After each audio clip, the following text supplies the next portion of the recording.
Speaking of athletics, I remember many years ago I had come on the show where I was singing the glory of, Lionel Messi. And you were like, who? Right. Who's Lionel Messi? And then you mentioned some MMA fighter that I'd never heard of. And I remember your exact response. You looked at me and said, how dare you, sir?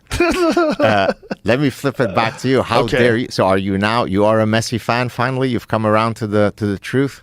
Well, he's an amazing soccer player. I mean, that goal. There's no denying. Okay, well, since I'm on the #1 show in the world. He's a wizard.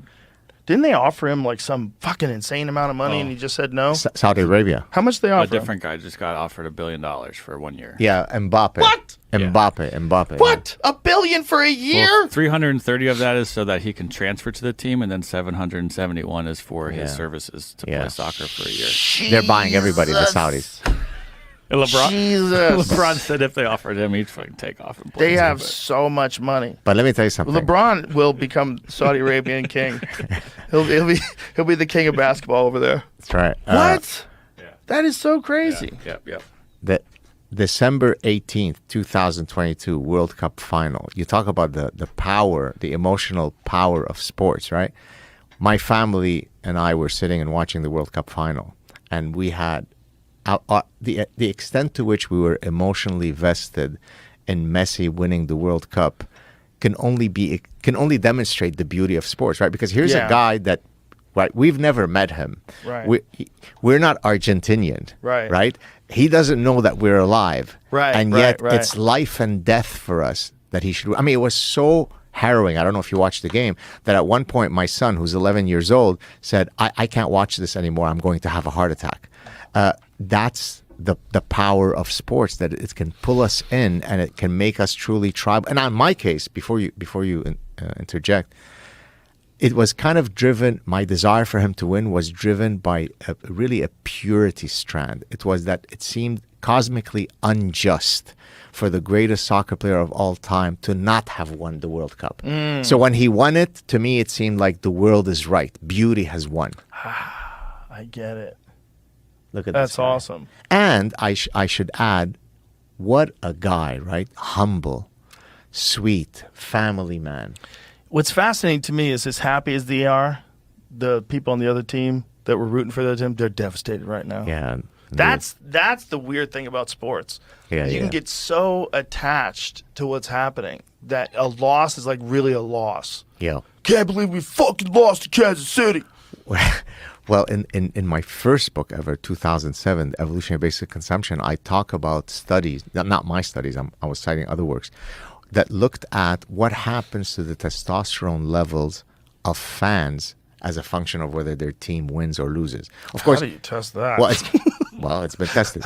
You just take salivary assays of fans as their team is winning or losing. You can get the testosterone levels from that? Yeah. That's interesting. Yeah, and so Wow. now what?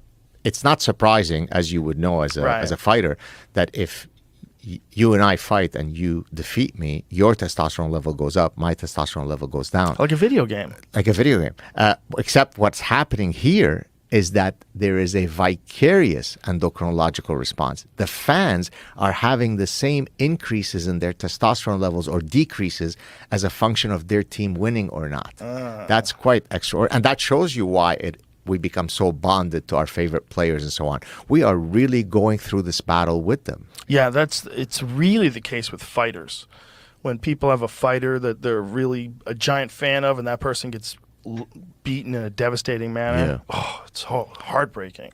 There's even studies, by the way, that have looked at what happens to sexual behavior of fans after their team wins or loses. So if let's say if your wife is upset that you haven't been producing in the bedroom, she should pray that the husband's favorite team wins, because if he wins, he has an increase in testosterone level, increases their libidinal drive, and so we're animals. It's just attaching so much of your own emotions to something completely out of control and just rooting on it. Exact. Austin has a team, right? Oh yeah, they have it's the only real professional team in So the town. are you willing on your show to commit to inviting Dr. Gad Saad to a game when Inter Miami comes over? Because Gad should see Lionel Messi in person. I would be happy to do that if I am going to be here while that is happening. So I have a lot of commitments. Yes. I don't necessarily know that I don't know when that is. But would you want to go? But if yes. If I was free, I 100% want to go with you. Oh, I really enjoyed it. Yeah, I really enjoyed it. That's amazing. You just made my day. You made me happy. Matthew McConaughey, who's the coolest. Yeah. Such a good guy. Yeah. He's one of the owners, too. So he's there. Of Austin. Yeah. Oh, is that right? Yeah. In soccer, of course, you've had this perennial discussion about, Messi versus Ronaldo. I don't really think there is a debate. Messi is much better. But I admire his humility, right? Because if there ever was someone who should have a chip on his shoulder, it should be Messi, probably the most famous person in the world who's done it all. And yet he really walks around as though he's nobody. On the other hand, Ronaldo is a big showboat. If you ask Ronaldo who's the greatest player ever, he'll say, it's me. Whereas if you ask Messi, he'll list 10 people and he won't put himself on that list. And so there is a way by which he engages in his personal conduct that I think is really admirable, that he truly is a role model. Right. Yeah, that's beautiful.